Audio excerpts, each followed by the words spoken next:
주 예수 그리스도로 하여금 땅의 것에 집착하고 보이는 것에 살아갈 수밖에 없던 저희들을, 마귀 사단의 종되었던 저희들을 예수 그리스도께서 세상 것을 내려놓고 위의 것을 선택하신 주님으로 하여금 하나님 나라 들어가게 해주는 거, 그걸 기쁨의 소식이다. 요약하면 그것을 복음이라 그렇게 말을 하고, 지난주부터 무슨 얘기를 하고 있냐면 복음으로 태어난 이삭, 말씀으로 거듭난 이삭. 오늘은 복음으로 태어난 이삭의 순종. 도대체 순종이 뭘까?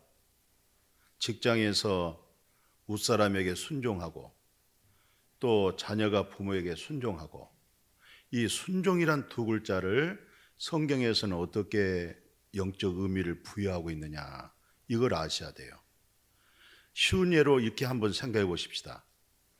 우리가 세상에서 큰 죄를 범하면 그 죄에 대한 대가가 어떤 분은 10년의 형을 받고 30년, 50년까지 형을 받을 수가 있어요. 그런 분들은 10년, 20년 또는 그 형 집행에 의해서 끝마치고 나오면 나는 이제 죄 문제 해결했다. 그것이 세상법이라고 그래요. 그러나 하나님의 법은 그렇지 않습니다. 내가 이 세상에 큰 죄를 범하고 30년을 살고 나와도 하나님 앞에서는 용서가 해결이 안 돼 있는 겁니다. 30년 형을 살면서, 10년 형을 살면서, 정말 50년 형을 살면서 그 가운데서 예수 그리스도를 인격적으로 만나야 그 형을 마쳤을 때 세상과 하나님의 법에서 내가 죄 문제가 해결되어진다는 사실을 아셔야 돼요. 세상에서 잘못하고 형을 받고 나왔다. 이것은 세상에서 말하는 죄 문제 해결한 것이고 죄값 받았다고 그런 것이지, 여러분과 우리는 하나님 앞에서 죄 사함을 얻고 구원을 얻는 그런 은혜를 받고 하나님의 백성으로 살아가는 거예요. 그런 중요한 핵심적 요점이 뭐냐? 순종이라고 한 두 글자가 있습니다. 그럼 무엇에 순종하냐? 성경에서 말하는 순종의 개념이 무엇을 의미하고 있느냐? 오늘 굉장히 중요한 말씀을 함께 생각하게 되어졌습니다. 정말 나는 순종된 믿음이 되어 있는가? 네. 순종된 믿음으로 하여금 나에게 어떤 증언이 있는가? 먼저 이렇게 묻고 나갑니다. 그래서 먼저 성경의 핵심적인 내용입니다. 사무엘상 15장 22절 23절은 이게 바로 하나님이 제일 구약적인 입장에서 기뻐한 게 뭐냐? 번제, 또 양의 살코기 붙어있는 기름을 제거시켜서 태워서 화제로 드리는 거, 이걸 하나님이 기뻐한 제사였어요. 그러나 그것은 하나의 순종된 예표고 그림자로서 내 죄값으로 번제를 드립니다, 소제를 드립니다. 그게 바로 뭐냐? 그게 순종이란 말이에요. 그게. 그래서 이제 하나님을 향한 순종이 됐느냐? 그 순종이 제사보다 낫고, 하나님 말씀을 내가 청종해야 되겠다, 말씀에 내가 귀를 기울여야 되겠다, 그게 바로 수양의 기름보다 낫다는 거예요. 이렇게 말씀을 거역한다, 이것은 마침 내 마음이 사주팔자 보러 다닌 것, 점치러 다니는 것, 그와 똑같다는 거예요. 그걸 거역한 것은 뭐냐? 말씀을 거역한다. 이 말은 우상 앞에 네가 숭배하는, 지금 네 마음이 처리가 되지 못한, 순종되지 못한 너의 탐심, 욕심, 이기적인 것, 너의 자신, 그 부분이 마침 우상 앞에 절하는 그런 완악함과 같다. 그래서 이스라엘의 초대왕 사울이 버림당해요. 왜 버림당하느냐? 여호와 하나님 말씀을 버렸기 때문에 하나님이 너도 버린다. 네가 여호와의 말씀에 순종하지 않고 네 의견에, 네 정의감에 네가 거역했음으로 인해서 나도 너를 버리겠다. 그래서 그 말이 순종의 제사보다 낫는 거고, 하나님의 말씀 듣는 것이 수양의 기름보다 낫다. 네가 그것을 거역하면은 너는 마침 네 인생을 네가 계획을 세워서 네 멋대로 움직이는, 점치는 것과 같은 거야. 운세를 본 것과 같은 거야. 네가 말씀 청종하는 것을 거역하면 너는 마침 우상 앞에 무릎 꿇는 사람과 같은 거야. 이게 이제 하나님 말씀 순종하지 못한 사울 왕을 통하여 오늘 우리에게 던져준 메시지입니다. 그래서 복음으로 태어난 이삭, 어떻게 순종이 됐는가? 그러면 나는 물과 성령으로 거듭난 나에게 있어서 순종된 믿음의 흔적이, 그리고 오늘 나에게 어떤 반응이 일어나고 있는가? 이걸 확인하는 겁니다. 무엇으로? 말씀으로. 먼저 오늘 봉독해 드린 창세기 22장 있는 내용 보십시오. 뭐라고 기록되어 있냐면, 지금 번제를 하려면은 나무가 필요하고 여러 가지 기구가 필요하고 도구가 필요한 거 아니겠어요?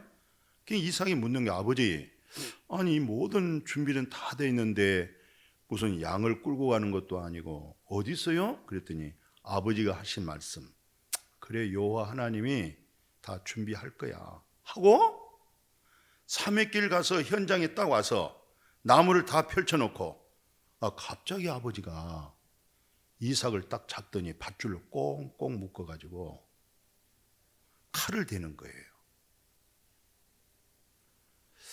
그때 나이가 여러 신학자들의 말에 의하면 17살이라는 사람도 있고 20살이라는 사람도 있고 그래요. 그러면 이삭이 나이가 17이다 하면은 아브람 나이는 117살이에요. 이삭이 20살이다 하면은 아브람 연세는 120살이에요. 120살의 힘이 크겠습니까? 20살에 있는 힘이 더 크겠어요. 얼마든지 이삭은, 아버지 지금 무슨 일을 하고 있습니까? 아니 저에게 칼을 대다니요 하고 얼마든지 빠져나올 수 있어요. 이게 솔직하게 우리 인간의 이성적인 판단을 할 수가 있는 거예요. 그런데 이삭이 그대로 꽁꽁 밧줄에 묶여서 진짜 아버지가 예리한 칼을 심장 부분에 꽂으려고 할 때 그대로 이삭이 머물러 있는 거예요. 이것을 보신 하나님이 아브라함아, 아브라함아, 그 아이에게 아무것도 하지 말아라, 손대지 말아라. 아브라함아, 너 빨리 뒤를 돌아봐라. 뒤를 돌아보니까 수컷 양이 뿔이 수풀에 딱 걸려서 꼼짝 못하고 머물러 있는 거예요.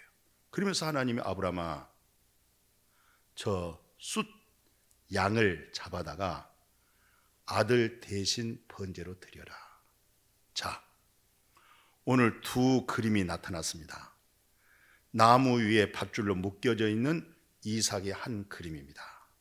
그리고 이게 바로, 이건 예표고 그림자고 본체는 바로 예수 그리스도가 여기에 나타나기 시작합니다. 지금 이삭이 밧줄에 꽁꽁 묶은 것은 예수 그리스도가 하나님의 말씀에 사로잡혀서 말씀에 꽁꽁 묶어져 가지고 결국 어디까지 올라가느냐? 골고다 언덕 십자가에 올라가는데 요한복음 6장 48절 그리고 40절에 내가 하늘에서 이렇게 내려온 것은 나의 뜻, 나의 소원, 하나님의 능력을 힘입어서 이 세상 것을 정치하려고 하는 것 아니야. 내가 하늘에서 내려온 것은 하나님 아버지의 뜻을 이루기 위함이야. 그러면 아버지 뜻이 뭡니까? 예수 그리스도가 하나님 말씀의 밧줄에 꽁꽁 묶어가지고 좌우로 치우칠 수도 없고 예수님의 뜻대로 아무것도 할 수 없이 그대로 고스란히 십자가 위에 올라가서 하나님의 뜻이 이루어지면 다 영원한 생명을 예수 그리스도를 통해서 생명을 얻게 하는데, 그 생명을 얻게 하는 그 생명은 예수님이 반드시 십자가에 죽어야 될 것이며 3일 만에 부활할 것을 예수님이 요한복음 6장 말씀드린 대로 38절 40절에 얘기하고, 누가복음 23장에 가서 예수님이 역시 예수님은 사람이었구나, 나와 똑같은 사람인데도 불구하고 예수 그리스도는 100% 하나님이었다는 것을 여기서 증거가 됩니다. 사람으로서 누가복음 한번 기도한 거 보십시오. 아버지, 아버지, 할 수만 있으면 하나님은 할 수 있잖아요. 내가 꼭 이 잔을 마셔야 되겠습니까? 이 십자가 이렇게 올라가야 되겠습니까? 하나님, 할 수만 있으면 십자가에 올라가지 않고 구원의 역사는, 하나님의 뜻은 이루어질 수가 없었겠습니까? 그런 마음으로 얼마나 간절하게 기도했는지 땀방울이 핏방울 되어지는 모습으로. 그리고 결론은 뭡니까? 아버지, 내 뜻대로 하지 마세요. 내 욕망대로 하지 마세요. 내 생각대로 하지 마세요. 나의 정오감대로 하지 마세요. 나의 정의감으로 하지 마세요. 나의 정의감으로 안 되면 내가 시험 듭니다. 내 의로 하지 마세요. 아버지 뜻대로 하세요. 그리고 나서 요한복음 19장 30절에 손과 발에 못 박히고 머리에 가시관 써 계신 우리 주님, 다 이뤘습니다. 아버지 뜻이 이것이잖아요. 이삭이 번제단에 나무 토막 위에 올라가고 아브라함이 칼을 내밀어서 심장 부분을 바로 0.1cm 간격 속에 둘 때 멈추시고, 아버지의 절대적인 그 아름다운 구속사의 디자인이 내가 그 자리로 바뀌어져 있는 모습. 그래서 다 이뤘습니다. 내가 이 땅에 오신 임무 끝났습니다. 이제 내가 여태 수고한 것은 영혼 구원을 대한 수고했기 때문에, 내가 모든 설교하고 모든 삶 속에서 생애 속에 나타난 것은 노마를 몰아내고 이스라엘 독립하고 헐벗은 자 가난한 자에게 먹을 걸 주고 질병을 치료해주고 이렇게 보이는 세상을 왕국을 이루려고 했던 것이 아니었고, 물론 제자들은 예수님을 통해서 그 성공을 바랬던 것이고, 그것이 성사가 이루어져야 어느 제자들은 무슨 장관이 되고 어느 제자는 무슨 장관이 되고 다 권세 분배가 돼야 되는데, 사도들이 기대했던 것은 전혀 나타나지 않고 엉뚱한 일이 나타난 거잖아요. 그래서 제자들이 다 나중에는 등돌아 서버렸고 도망가 버렸고, 부인하게 되어버렸고 저주하게 되어버렸고, 그것이 세상의 면을 보여준 거예요. 그리고 이 세상을 심판하고 끝내버리신 예수 그리스도가 부활하신 그 생명 자체를 오늘 우리에게 던져줌으로 부활의 생명, 곧 우리가 현재 영생 속에서 거룩을 교제하고 있고 사랑을 맛보고 있고 하나님의 나라 기업 속에 살게 되어진 줄로 믿습니다. 이게 사실화되어져 있는, 예수님이 다 이뤘다고 하는 그 사실 속에 오늘 히브리서 5장 8절 9절을 예수님의 생애를 정의하기를, 그래요, 예수 그리스도는 하나님의 아들입니다. 절대적 하나님의 아들입니다. 전무후무한 그냥 독생자 하나입니다. 그가 아들인데도 불구하고 아버지 뜻에 순종된 그 고난, 그 고난에서 온전한 순종이 되어짐으로 인하여서 아버지의 모든 속성, 아버지의 모든 권세가 예수 그리스도에게 전가되어져서 이 지구촌에서 구원의 근원이 딱 되는 거예요. 근원. 같이 합시다. 근원. 구원의 근원. 그 외에는 구원이 없습니다. 고난을 통해서 순종을 배워졌던 거예요. 부모가 사업하다가 이제 자녀에게 상속해 주면 5명의 자식 중에서도 부모의 뜻에 순종한 사람, 부모의 마음을 알고 있는 사람, 5 아들 중에서도 하나 아들에게 상속이 넘어가는 겁니다. 아버지 뜻에 순종한 자. 그리고 그 순종은 좋은 순종이 아니었어요. 최고의 고난 중에 수치. 그 순종은 최고의 저주에 받은 순종이었어요. 영광스러운 순종이 아니었어요. 그런데 순종이 돼가지고 이 지구촌에서 하늘과 땅 전체에서 하나님께서 딱 이름 하나, 그 이름을 예수라고 해라, 그를 그리스도라고 해라.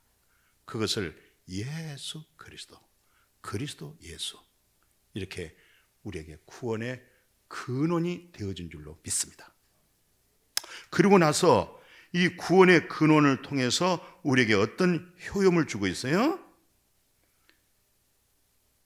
우리가 잘 알다시피 히브리서 10장 10절 14절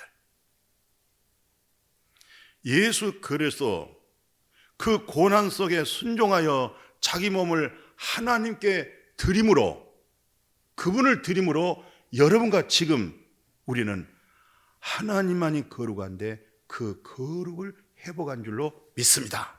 흠도 점도 없도록 하나님의 거룩함을 입었습니다. 언제까지? 우리는 내일 실수할 수 있습니다. 잘못할 수 있습니다.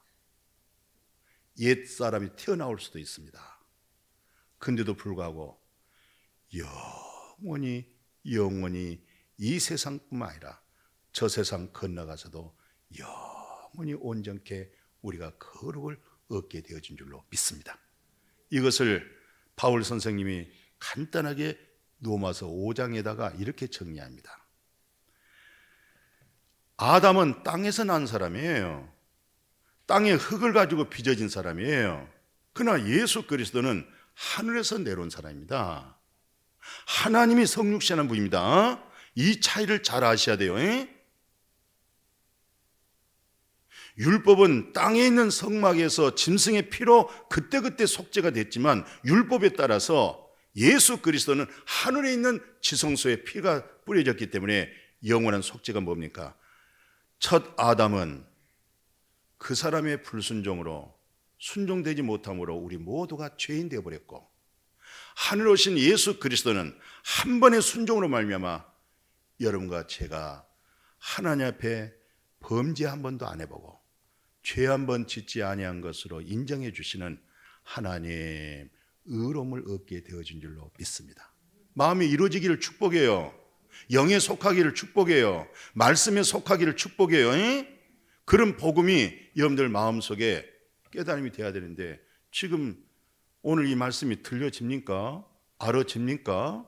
믿어집니까? 이루어지기를 축복합니다. 여러분들이 어떤 분들 보면은 복음도 좋아하고 복음에 관한 말도 하고 그런 설교를 듣는데 가만히 속을 내다보면은 마음이 안 바뀌어져 있어요. 참 안타까워요.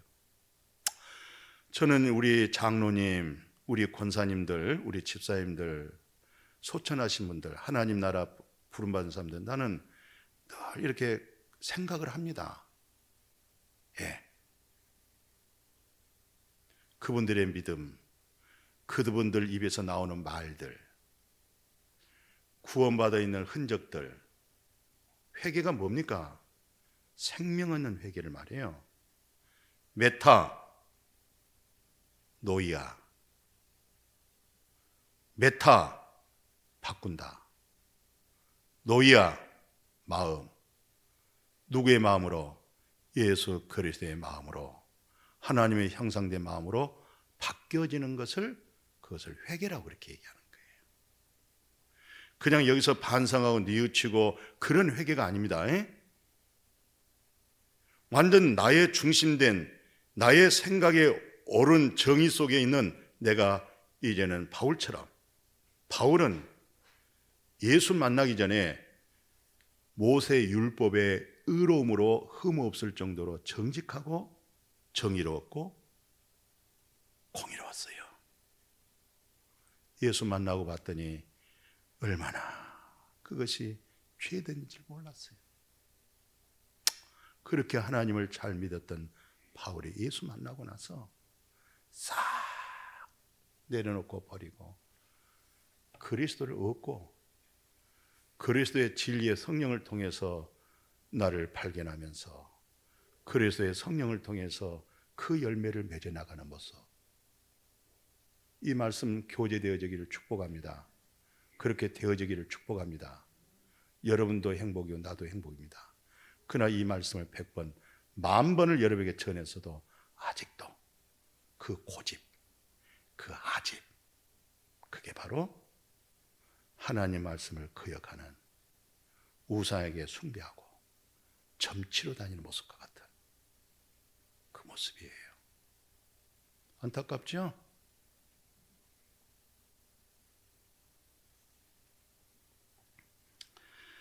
우리가 이제 구약에서 전체적으로 우리에게 어떤 그림을 주냐면 신명기 33장 11절의 말씀을 던져줘요. 32장에 뭐라고 얘기하냐면 그대로 보십시오. 애굽에서 나온 자들, 애굽에서 나온 자들이 나이 20세 이상, 20세 이상을 장정이라고 그랬어요. 60만 명이죠?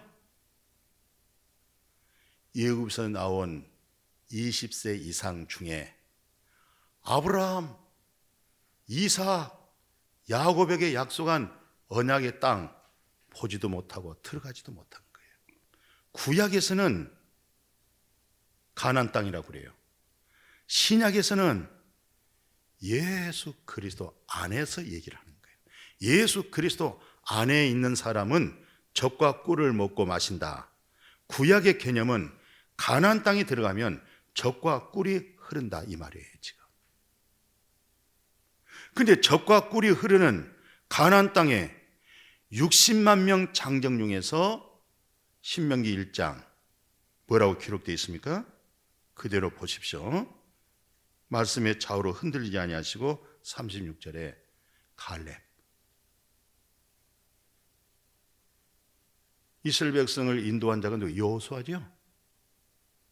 구원자란 뜻이죠. 두 사람만 들어간 거예요. 이렇게 순종이 안 돼요. 말씀에 순종이 안 되는 거예요. 자기 생각으로 믿고 있는 것이지 순종으로 자기가 넘어가지를 못하는 거예요.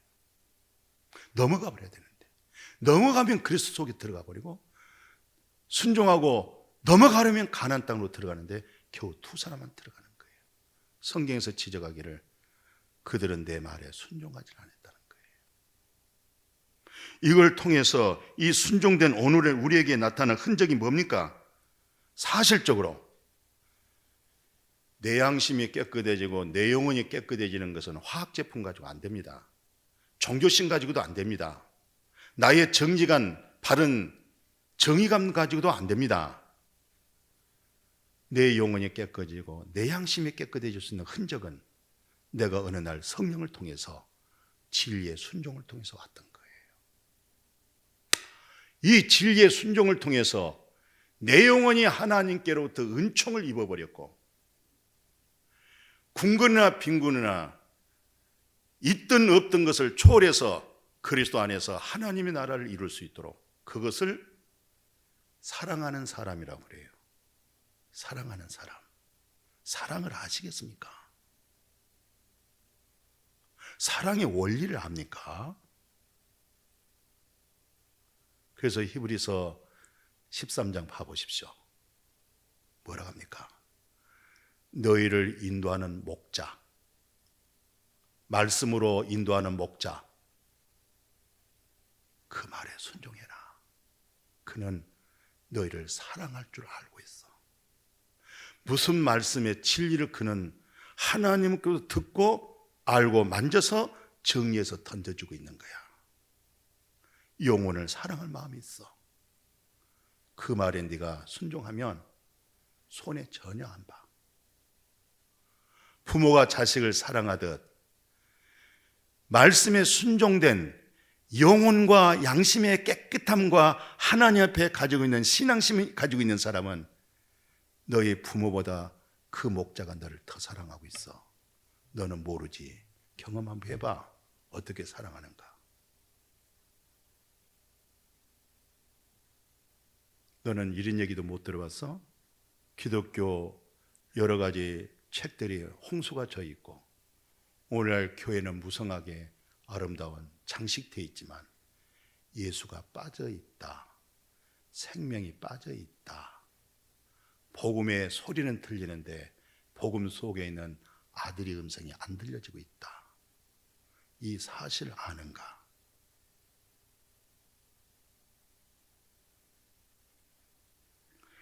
오늘 이 말씀에 순종되어져 있는 사람은 지금 이 순간에 여러분과 내가 뭐가 오냐면 히브리서 4장을 봐보십시오. 이 흔적 좀 보십시오. 우리는 마지막 살다가 어느 한순간에 이 세상의 모든 짐 내려놓고 그대로 영원한 안식 속에 들어가요. 그러면 하나님의 나라는 교회가 그림자예요. 그래서 교회에서는 다퉈도 안 되고 싸워도 안 되는 거예요. 왜? 교회는 하나님의 나라의 예표고 그림자로서 여행 연습을 하는 거예요, 지금. 그렇기 때문에 지금 여러분들에게 복음이 있었습니까? 어느 날 말씀에 순종된 그런 체험이 있었습니까? 그러면 오늘 이 말씀 속에 여러분과 나는 제가 여러분들에게 무엇을 하라고 말하지 않습니다.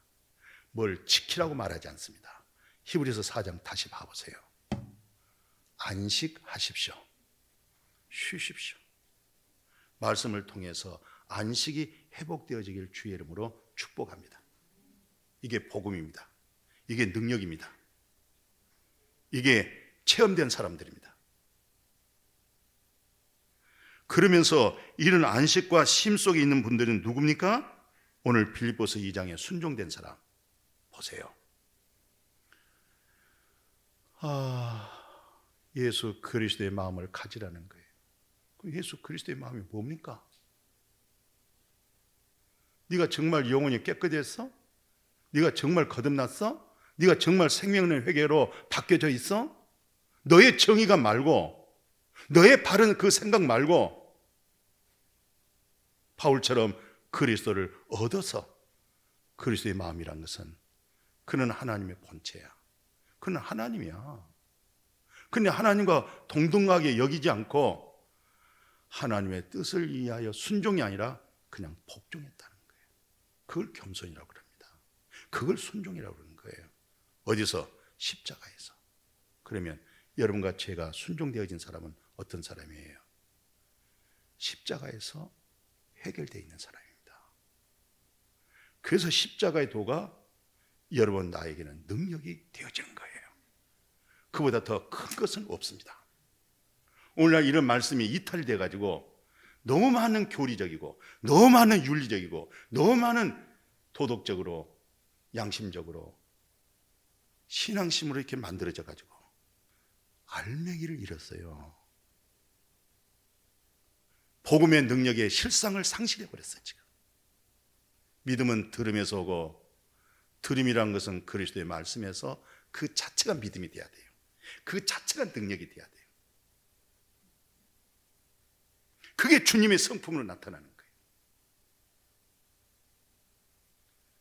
오늘 이런 사실을 여러분들이 알고 나를 알면은 얼마나 놀라운 축복입니까? 이보다 더 귀한 거 어디 있습니까? 그러므로 오늘 이걸 순종이라고 말하구나. 우리는 산 앞에 예예 이게 겸손이 아닙니다. 십자가에서 처리되어진 거 그게 순종입니다. 그게 하나님과 사람 앞에 겸손입니다. 이 말씀 한번 심각하게 들어보세요. 눈을 한번 크게 떠보세요. 사도 바울은 뭐라고 얘기하냐면 베드로전서 4장 17절에서 19절 보면 하나님의 집에서 심판이 됩니다. 지금 코로나로 인해 가지고요. 제가 3일 전에 극동방송 가서 하루 이틀 둘 녹음을 하면서 지금은 설거지하는 때입니다.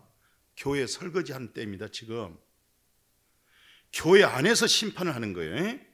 교회 안에서 심판해서 설거지를 치우는 거예요. 지금 거룩한 씨로. 그러면 교회 안에서 심판할 때 오늘 말씀에 불순종된 자들 속에 하나님이 심판할 때 그들이 어떻게 쓰겠냐 이 말이에요. 베드로가 지금 이 얘기를 하고 있어요. 그러면서 정말 그리스도 안에 있는 가나안 땅에 있는 사람들은 고난을 받되 고난 중에서 그들은 마지막 자기 영혼을 저물주 하나님께 부탁할 수 있는 사람들이에요. 마지막 때 그 믿음들이 돼야 됩니다. 우리는 마지막 때 병들어서 연세 많이 들어서 잘 믿고 천국 가려고 그 생각 자체는 아주 잘못되어 있어요. 저는 때로 어제 같은 경우도 서울역에서 그것도 아침 9시에 얼마나 춥습니까? 추운데 그냥 거기서 예배를 인도하고 막 찬양대 찬양하고 제가 설교를 하는데 아이고 담배 냄새가 얼마나 독한지 설교하다 내가 4번이나 기침을 했습니다. 사람들은 다 바쁘게 왕래해요. 보니까 이리 갔다가 저리 갔다 이쪽에 저리 가고 저쪽에 이쪽 오고 또 위로 올라가고 전철 타고 이 광장에서 지금 다 목적이 있어요. 오늘 각자 이 세상에 목적 가지고 사는데 진정한 우리의 목적은 주님의 나라예요. 예수 안에서. 아멘. 그 믿음 갖지 않으면 안 돼요. 무슨 얘기 하려고 하냐면 저는 가끔 막 이렇게 뭐 하면 약간 어지럽고 때로는 이렇게 하다가 제가 강대사를 꽉 붙들어요. 이대로가 끝뻑 갈 것 같아요. 어지러워서. 무슨 말 하냐면 평소에 이렇게 믿음 생활하다가 끝뻑하고 가야 돼요. 그냥 가는 거예요. 뭐 연세 들시고 아이고 내가 천국 갈 준비해야 되겠다. No. 그냥 이렇게 믿음으로 주 안에 살다가 가는 거예요. 그냥 가는 겁니다. 그러면 여러분들의 부동산, 여러분들의 자산 쓰지도 못하고 관리하다가 가면서 끝나는 거예요. 아무 소용도 없어요. 그런 사람 많이 봅니다. 써보지도 못하고 먹지도 못하고 베풀지도 못하고 복음 선교에 동참하지도 못하고 끝끝내 자기가 붙들고 있다가 마지막 하나님이 생명 걷어가 버리니까 아웃, 아무것도 아니야. 오늘 항상 주님이 내 안에 내가 주 안에서 영적으로 깨어있는 믿음 생활 하십시다. 아멘 하는 자 복될지어다. 왜 아멘 하냐면 이 말씀으로 그는 순종된 사람들의 왜 우리가 아멘 하느냐, 왜 예가 되냐면 오늘 그 요한복음 6장 63절 아시죠? 하나님의 말씀이란 것은 영이고 생명이야. 알았어요? 육은 무익한 거예요. 육의 어떤 귀복적이고 육의 어떤 윤리적이고 정의감 있고 옳은 생각 속에서 아멘 하면 안 돼요.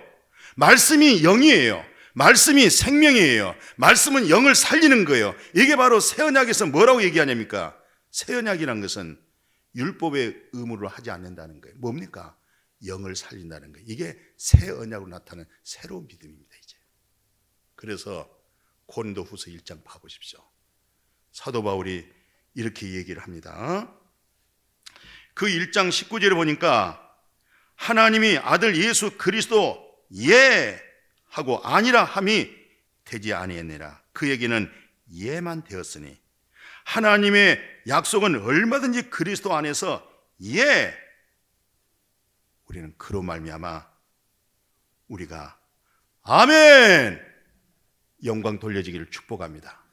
능력 되어지기를 축복합니다. 영과 생명의 권능이 되어지기를 축복합니다. 하나님 감사합니다. 주 안에 예밖에 없습니다. 아멘밖에 없습니다. 그대로 들어 마시게 하옵소서. 영의 양식으로 먹어지게 하여 주옵소서. 속사람이 힘없는 말씀이 진리가 되게 하여 주옵소서. 예수님의 이름으로 기도드렸습니다. 아멘.